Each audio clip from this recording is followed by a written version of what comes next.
हरे कृष्णा। हम लोग अपने कर्मा टॉपिक को देख रहे हैं। आज हमारा कर्मा पार्ट 3 है, लास्ट पार्ट है। तो कल हम लोगों ने देखा था कि जो भी हम कर्म करते हैं उसके 12 साक्षी हैं और कर्मों का फल आपको उचित समय पे यथा योग्य रूप से मिल ही जाता है। ठीक है, फिर हम लोगों ने ये भी देखा था कि को जो भगवान जो बोलते हैं वही सत्य है। ठीक है, ये हम लोगों ने देखा था। तो आज हम लोग कर्म की साइकिल को देखने वाले हैं।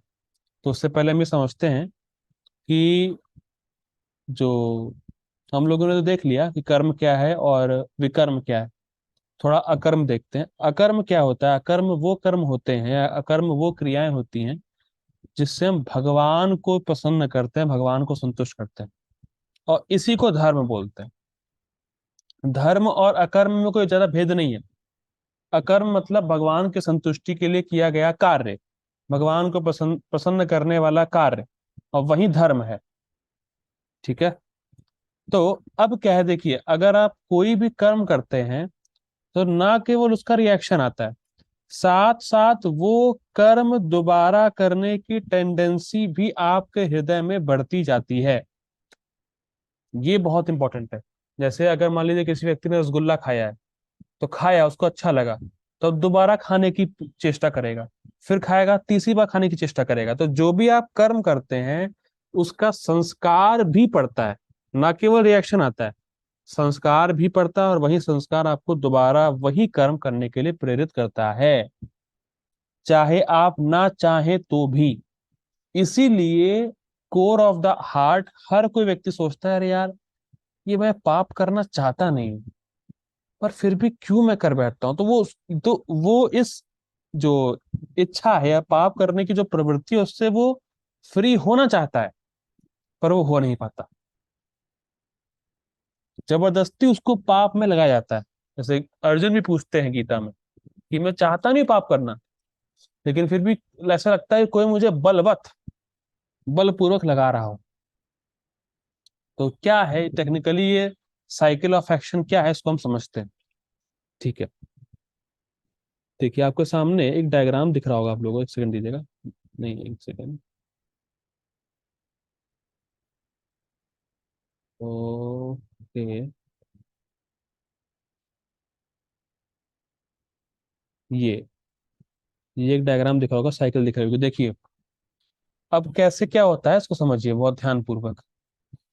सबसे जड़ रूपी बीमारी जो हमारी है, देखिए, इस संसार में हर कोई दुख भोग रहा है। पहली बात तो ये समझिए, किसी न किसी रूप में हमारे सामने दुख आ रहा है।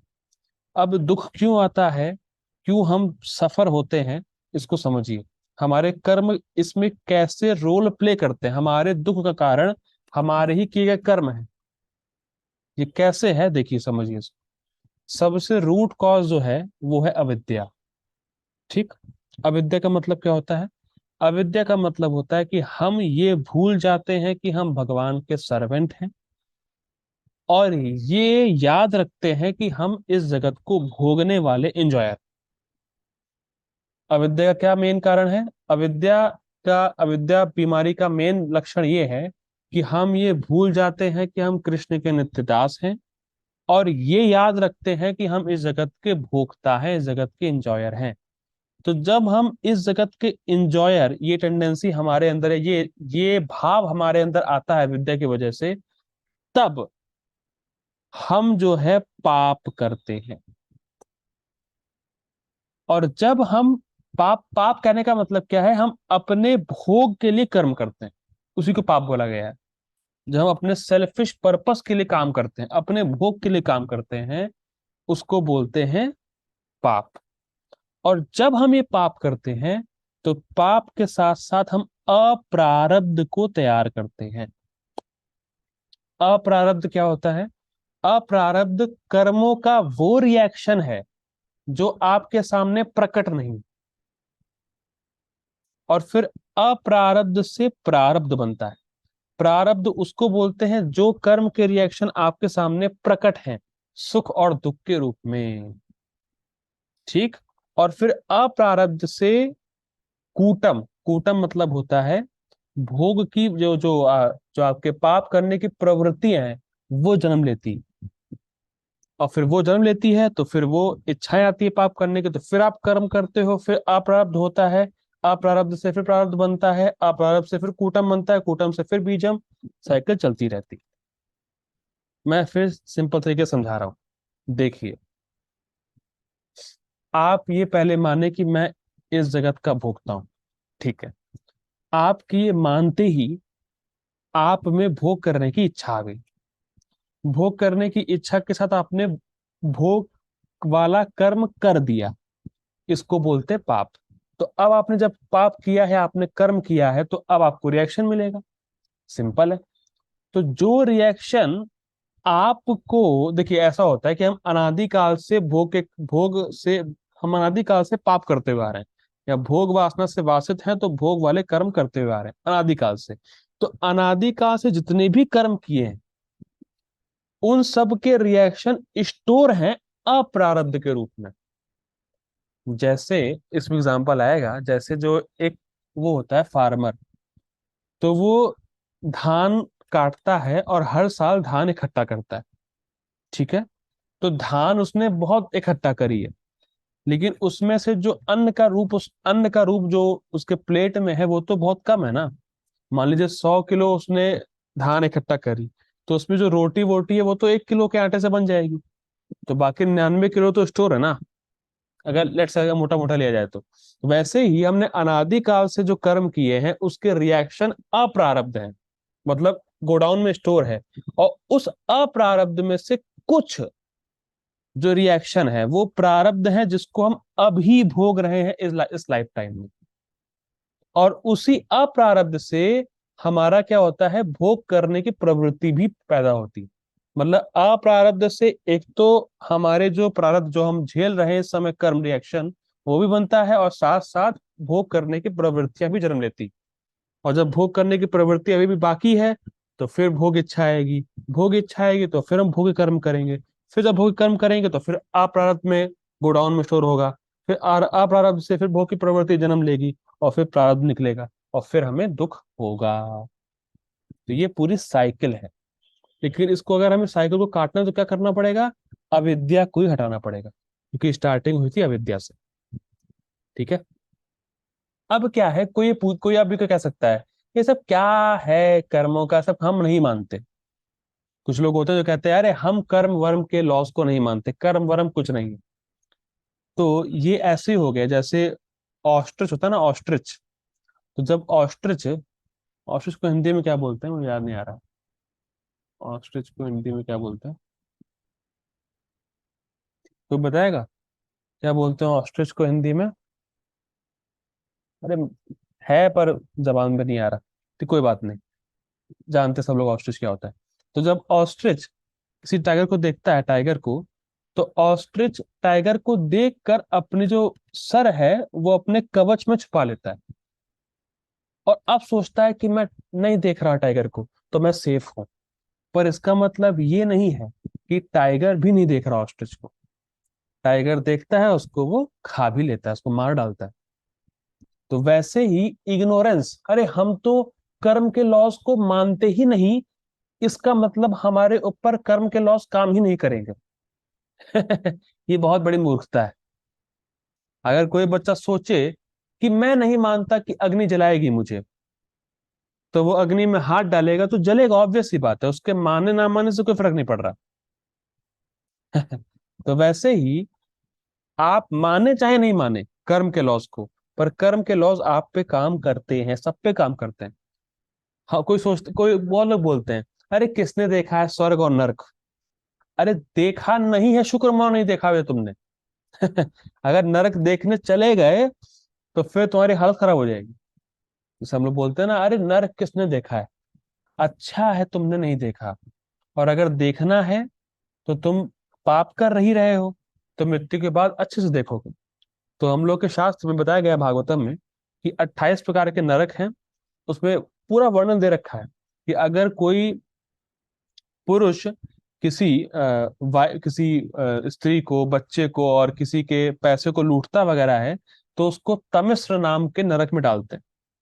और उसमें उसको भूखा प्यासा रखते हैं, कोड़े वोड़े मारते हैं। और अगर कोई किसी को चीट करता है, मतलब धोखा देता है, तो उसको अंध तमिश्र में डालते हैं, जहाँ पे उसको जो है, जहाँ पे उसकी जो आंखें हैं या जो भी उसकी इंटेलिजेंस सब कुछ छीन ली जाती, वो अंधा रहता है। और जो किसी दूसरे के जान पे अपनी लाइवलीहुड चला रहा है, जैसे किसी को एक्सप्लॉइट करके अपना जीविका चला रहा है, तो उसको रौरव नाम के नरक में डालते हैं, जहाँ पे जो जो जानवर होते हैं वो उसके मांस को खाते हैं। और जो नॉनवेज खाते हैं उनको कुंभी पाक नाम के नरक में डालते हैं, और उनको तला जाता है, कढ़ैया में जो है आदमियों को तलते हैं। तो ये बहुत ही डेंजरस, और ये सब होता है। आप कह सकते हैं मैं नहीं मानता, तो तुम्हारे ना मानने की वैल्यू क्या है? बच्चा कहे मैं नहीं मानता कि अग्नि मुझे जलाएगी, पर अग्नि को अपेक्षा नहीं है कि तुम चाहे कुछ मानो चाहे ना मानो, उसका काम है जलाना। वैसे तुम पाप करोगे तो नियम ही है कि तुम्हें नरक में जाना पड़ेगा। नियम किसी की अपेक्षा नहीं करता। सिंपल। ठीक है। तो ये बहुत इंपॉर्टेंट है, हमें समझना होगा कि हम क्या कर्म कर रहे हैं, उससे हमारी गति क्या होने वाली। अब क्या है, अब इस कलयुग में या इस एरा में हर कोई पाप कर रहा है, या हर कोई पाप करके ही जीविका चला रहा है। और हर किसी के मन में या हृदय में भोग की इच्छा, पाप की इच्छा भरी पड़ी है। हम उसको रेजिस्ट कर ही नहीं सकते, क्योंकि आज का समाज ही ऐसा हो चुका है। तो अब प्रश्न है कि ऐसा क्या करा जाए कि हम इस पाप से बच सकें, या पाप की प्रवृत्तियों से बच सकें, नरक जाने से बच सके। तो यही पूछा गया था, परीक्षित महाराज ने पूछा सुखदेव गोस्वामी से। तो जो शास्त्र हैं वो हमें इसका अल्टीमेट सॉल्यूशन बताते हैं, भक्ति। अगर कोई व्यक्ति भक्ति करता है तो उसके ना तो और उसके पाप तो समाप्त हो ही जाते हैं, साथ साथ पाप करने की प्रवृत्तियां भी समाप्त हो जाती हैं। ठीक है। अब क्या है, देखिए इसमें यहाँ पे भागवतम का एक श्लोक आया है, 1.17.38। अव्याहृतिस्तदा तस्मै स्थानानि कलेत दौ द्यूतम पानम स्त्रिया सूना यत्रा धर्म चतुर्विधा। अब देखिए बहुत सुंदर बताया गया है। इसमें इस श्लोक में बताया गया है कि कौन सी एक्टिविटीज से धर्म की हानि होती। जैसे कई बार लोग बोलते हैं कि अरे आपके इस्कॉन में है फोर रेगुलेटरी प्रिंसिपल्स, आपके इस्कॉन ने बनाया है। अरे भाई मूर्ख, ये श्लोक देख लो, कौन सा श्लोक था ये? भागवतम का 1.17.38। ये कोई इस्कॉन ने नहीं बनाया है, कि इस्कॉन वाले बोलते हैं फोर रेगुलेटरी प्रिंसिपल्स। ये शास्त्र की बात है। इसमें देख क्या लिखा है, इसमें लिखा है कि व्यक्ति की अधोगति हो जाती है। कहाँ? देखिए, द्यूतम, अगर वो गैम्बलिंग करता है। पानम, अगर वो शराब पीता है, इंटॉक्सिकेशन। स्त्रियां, स्त्रियां मतलब इलिसिट अफेयर्स। और सूना, सूना मतलब एनिमल स्लॉटर। तो no meat eating, no gambling, no drinking, no illicit sex. देखिए ये चार चीजें इसको वाले नहीं बोलते भाई, ये शास्त्र में लिखा हुआ है, साफ साफ रेफरेंस दे रहा हूं। ठीक, तो अगर हम ये चार चीजें करते हैं तो धर्म के चार पिलर हैं। धर्म के चार पिलर कौन कौन से हैं? तपस्या, शौच, दया और सत्य। तो अगर हम ये चार काम करेंगे तो चार धर्म के जो स्तंभ हैं वो गिर जाएंगे। ये बहुत इंपॉर्टेंट है, इसलिए बहुत साइंटिफिक है कि अगर हम गैम्बलिंग करेंगे, ड्रिंकिंग करेंगे, इलिसिट अफेयर करेंगे, एनिमल स्लॉटर करेंगे, तो हमारा जो जो हमारी तपस्या है, शौच है, दया है और सत्य है, ये पूरा नाश हो जाएगा। और आज समाज में हमारे सामने यही चार चीजें प्रस्तुत है। रमी खेलो रमी। गैम्बलिंग। अरे शराब पियो, खुल्लम खुला दिखा रहे हैं बॉलीवुड में, शराब पियो, ले भैया। प्रोस्टिट्यूट को बढ़ावा दे रहे हैं, और मीट ईटिंग का तो कहना ही नहीं। तो ये चार चीजें ही दिख रही है हमें अबेंडेंस में, हमारे समाज में आज हमारे सामने। और यही चार चीज जब हमें दिख रही हैं तो ये हमें मतलब मजबूर कर रही है कि हम इसमें लगे। ये बहुत इंपॉर्टेंट है, बहुत गंभीर विषय है। लेकिन जैसा कि पहले बता चुके हैं, इग्नोरेंस इज नो एक्सक्यूज। अगर आप ये करते हैं तो अगर इसका दंड आपको भोगना ही पड़ेगा, चाहे कितने भी लोग इसमें लगे हों। बहुत सुंदर एक कोट है, right is right when no one is doing it, wrong is wrong when everyone is doing it. तो जो सच है, जो सही है, वो सही ही है, चाहे उसको कोई भी ना कर रहा हो। ठीक है।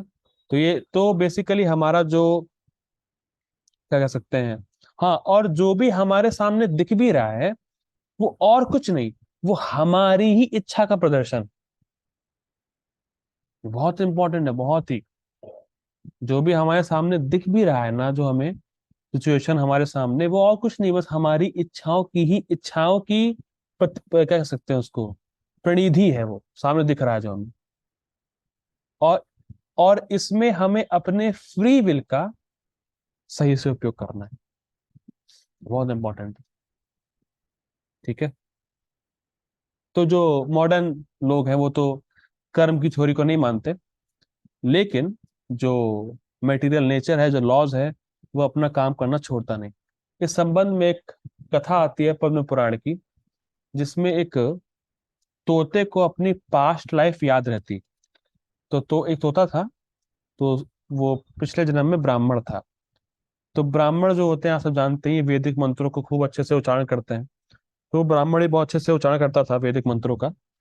लेकिन दिक्कत क्या थी, वो वैदिक मंत्रों का उच्चारण करता था लोगों को शो ऑफ करने के लिए। भगवान को पसंद करने के लिए नहीं, लोगों को शो ऑफ करने के लिए वो वैदिक मंत्रों का उच्चारण करता था। तो क्या हुआ कि उस वो ऐसे करने लगा। तो नेक्स्ट लाइफ में उसको तोता बना दिया गया कि तोते की तरह तुम रटते रहो, लोगों को इम्प्रेस करते रहो। तो ये बहुत ही इंपॉर्टेंट विषय हमारे लिए भी है कि अगर हम प्रवचन दे रहे हैं, बातों को रिपीट कर रहे हैं, पर भगवान को पसंद करने के लिए नहीं कर रहे हैं, तो कहीं ना कहीं हमें तोते बनना पड़ जाएगा। देखिए, तोता जो होता है ना, तोता लोगों को इम्प्रेस करता है। तोते सामने कुछ भी बोल दीजिए, डैडी बोलो, तो तोता भी डैडी बोलेगा। लोग खुश होते हैं, अरे तोते ने डैडी बोला। तोता जो बोलता है वो लोगों को इम्प्रेस करने के लिए ही बोलता है। तो ऐसे हमारी हालत भी हो सकती है अगर हम भगवान को पसंद करने के लिए नहीं बोलेंगे तो देखिए, ये तो जो रिएक्शन हुआ ये तो बाद में आया। जब ब्राह्मण का अगला जन्म हुआ तो कुछ रिएक्शन बाद में आते हैं, और कुछ रिएक्शन, जैसे लेट्स से मान लीजिए कोई व्यक्ति सिगरेट पीता है, तो अब सिगरेट होता है इंटॉक्सिकेंट्स में। तो सिगरेट पीना शुरू किया, धीरे धीरे उसको लत लग जाएगी, और लत लगने के बाद फिर उसका जो फेफड़े हैं उसमें इन्फेक्शन हो जाएगा, फिर वो मर भी जाएगा। तो ये रिएक्शन उसको तुरंत मिल गया। तो बिल्कुल सिंपल है, कर्म जो आप कर्म करेंगे उसका रिएक्शन आता ही है। पता नहीं कौन ऐसे जो मूर्ख लोग हैं जो लॉ ऑफ कर्मा को नहीं मानते। और ये तो बहुत जनरल टॉपिक है जो कि हर स्कूल, कॉलेज, ऑफिस और विलेज में लोग मतलब डिस्कस करते ही हैं कि अरे यार, मैं तो इतना अच्छा आदमी हूँ, फिर मेरे साथ बुरा क्यों हो रहा है। और होता क्या है, हम जानते हैं कि हम बुरे हैं, पर फिर भी जो हमारे साथ बुरा होता है हम दूसरों पर ब्लेम करते हैं। जैसे अगर मान लीजिए एक बच्चे के एग्जाम में कम नंबर आए, तो उससे पूछो कम नंबर क्यों आए, वो ये नहीं बोलेगा मैंने तैयारी नहीं की, ऐसा बिल्कुल नहीं बोलेगा। वो ये बोलेगा अरे पेपर बहुत टफ था भाई, पेपर तो बहुत टफ था, इस साल का पेपर तो मैंने रिकॉर्ड तोड़ दिया। या अरे यार पता नहीं, मुझे बहुत टाइम नहीं मिला, एग्जाम जल्दी आ गए, मुझे टाइम ही नहीं मिला प्रिपरेशन करने का। या ये बोल देगा कि चेकिंग चेकिंग जो हुई है बहुत टफ हुई है इस बार। देखिए भाई, अगर तुम कह रहे हो टाइम नहीं था मेरे पास प्रिपरेशन करने का, तो पूरे साल पढ़ाई करते, कौन रोका था तुम्हें? तो गलती अपनी नहीं मानेंगे हम, दूसरों पे ब्लेम करेंगे। ये बहुत इंटरेस्टिंग है। या कभी कभी ऐसा होता है, कोई एक्सीडेंट होता है, तो एक्सीडेंट में कोई गलती स्वीकार नहीं करता अपनी, वो कहता है तुम्हारी गलती, वो कहता है तुम्हारी गलती, तुम्हारी गलती, तुम्हारी गलती, चलता रहता है। तो पॉइंट क्या है, गलती किसकी, ये इतना इंट्रिकेट है, मतलब इतना, हाँ, कर्म का जो लॉ है वो इतना ज्यादा पेचीदा है कि हम समझ नहीं पाते कि गलती वास्तव में हमारी है क्या, क्या है मतलब, जो हुआ मेरे साथ वो हुआ क्यों, ये हम समझ नहीं पाते अगर हम लॉ ऑफ कर्म को नहीं जानते। तो जो लॉ ऑफ कर्म को नहीं जानते वो फ्रस्ट्रेट रहते हैं, ऐसा क्यों हुआ मेरे साथ, मैंने तो कुछ नहीं किया, मैंने इतनी मेहनत करी, ये हुआ वो हुआ। लेकिन जो भक्त है, जो जानता है, शास्त्र को जानता है कि मेरे भाग्य में नहीं था, मेरे प्रारब्ध में नहीं था तो नहीं मिला, वही जानता है। लेकिन जो लॉ ऑफ कर्म को नहीं जानते, तो वो जो भी उनको असफलता सफलता मिलती है, देखिए सफलता मिलेगी तो अपने ऊपर ही ले लेगा। जो भी उसको असफलता मिलेगी, वो दूसरों पे ब्लेम करता है कि इसकी वजह से ऐसा नहीं हुआ, उसकी वजह से वैसा नहीं हुआ, ऐसा नहीं हुआ, वैसा नहीं हुआ, ये था वो था, ऐसा चलता रहता है। केवल अपने आप को शांत करने के लिए वो ब्लेम करेगा दूसरों के ऊपर। जैसे कभी कभी छोटा बच्चा गिर जाता है जमीन पे, तो जो माता पिता होते हैं वो कहते हैं, अच्छा बेटा, तुम्हें जमीन ने मारा, ओके ओके, जमीन को मारो बेटा, मारो। देखिए क्या जमीन मारेगी बच्चे को? वो तो बच्चा खुद गिर गया। लेकिन केवल बच्चे को शांत करने के लिए, बेटा तुम्हारी कोई गलती नहीं थी, तुम्हें जमीन ने मारा, अब जमीन को मारो, देखो ऐसे। देखा होगा आप लोगों ने। तो यही प्रॉब्लम है कि हम ये नहीं समझ रहे हैं कि प्रॉब्लम हमारी है। हमें दूसरों पर ब्लेम कभी नहीं करना चाहिए। ठीक है। ठीक है।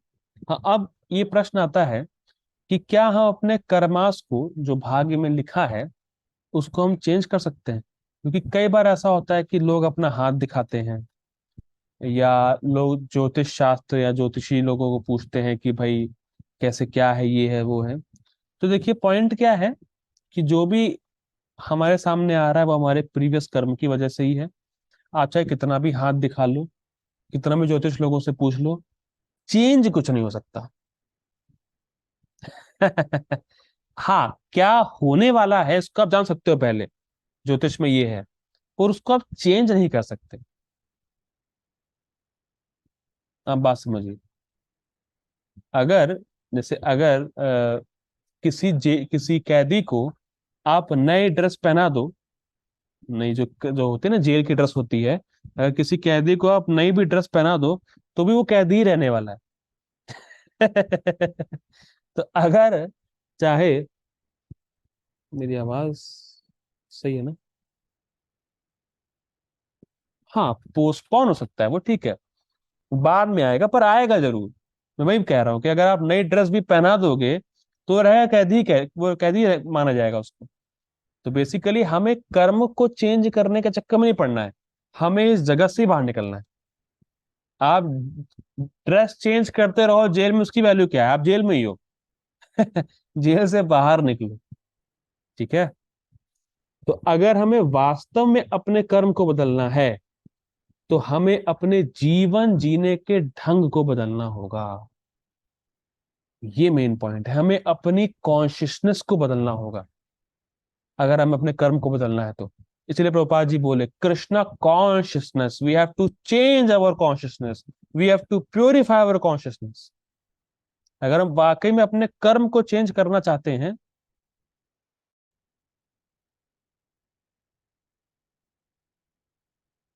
हरे कृष्णा। तो बात हो रही थी कि अगर हमें वाकई में अपने कर्म को चेंज करना है, तो हमें अपनी जीवन शैली को, अपने कॉन्शियस को चेंज करना पड़ेगा। देखिए, इस एरा में, जो कि एरा ऑफ डिटेरियोरेशन है, मतलब इस एरा में सब कुछ की हानि हो रही है। ठीक है। इस एरा में सब कुछ की हानि हो रही है। ठीक है। सब जो जो भी प्योरिटी थी वो सब लूज हो रही है, लोग दुखी ज्यादा हो रहे हैं। ठीक है। धीरे धीरे तो देख रहे हैं कि इतनी बीमारियां कैसे वायरल चल रहा है। तो इस एरा में सब हानि हो रही है, सबका ह्रास हो रहा है। तो इस एज के लिए शास्त्र हमें बताते हैं कि हमें कैसे अपने जीवन को सुखपूर्वक बिताना है। देखिए, चॉइस हमारी है कि हम सिन फ्री रहें, पाप रहित रहें, कि पाप युक्त रहें। और पापी व्यक्ति का मुख्य लक्षण है कि वो success, failure, fame, infamy, richness, poverty, इन सब के इन सब से डरता है वो। मतलब फेलियर ना हो जाए, डरेगा। सक्सेस के पीछे भागेगा, फेम के पीछे भागेगा, इनफेमी ना हो जाए, बदनामी ना हो जाए, डरेगा वो। मतलब अमीर होना चाहेगा, गरीबी से डरेगा। तो बेसिकली जो पापी व्यक्ति है ना, वो मतलब भौतिक जगत के ही उसमें चक्कर में रहेगा। और इसीलिए वो हमेशा चिंताग्रस्त रहेगा कि मुझे मेटेरियली ये चाहिए, वो चाहिए, ये पाना है, वो पाना है, ये करना है, वो करना है। और उसके चक्कर में, मतलब मेटीरियली ऑपुलेंट होने के चक्कर में, वो अपना कॉन्साइंस भी किल कर जाएगा। अभी कॉन्साइंस क्या होता है? कॉन्साइंस होता है परमात्मा की आवाज। जैसे जब एक चोर होता है, जब वो पहली बार चोरी करता है, कोई व्यक्ति पहली बार जब चोरी करता है, तो वो बहुत कांपता है। वो चोरी कर नहीं पाता सही से, उसको बहुत घबराहट होती है। तो वो जो घबराहट है कि चोरी मत करो, मत करो, मत करो, ये अच्छा काम नहीं है, नहीं है, नहीं है, ये परमात्मा की आवाज है। और जैसे ही वो इनकी नहीं सुन के चोरी कर बैठेगा, बस उसने परमात्मा की आवाज को दबा दिया। और वैसे ही पुलिस ऑफिसर का भी है। जब पुलिस ऑफिसर पहले पहला कोई भी एनकाउंटर टेररिस्ट का करते हैं, पहला कभी भी जब किसी को मारते हैं पुलिस ऑफिसर भी, तो उनको शिवरिंग होती है। तो शिवरिंग तो है, शिवरिंग होना मतलब कांपना, ये सिम्टम है। या तो फॉल्स फियर का, झूठ मूठ का डर रहे हो, कुछ काम नहीं है, या फिर कॉन्साइंस को मारने का।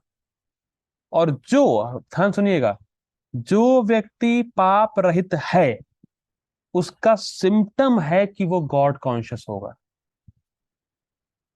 देखिए, पापी का सिम्टम क्या होगा? कि वो भौतिक जगत की उपलब्धियों के बारे में सोचेगा।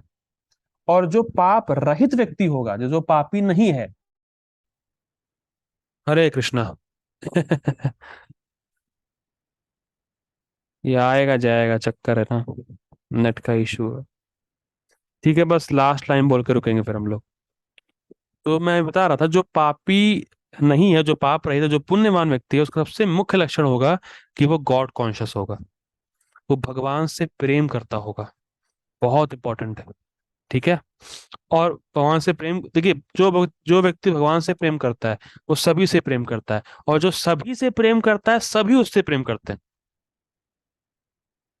तो ये एक मुख्य लक्षण होगा जो पाप रहित व्यक्ति।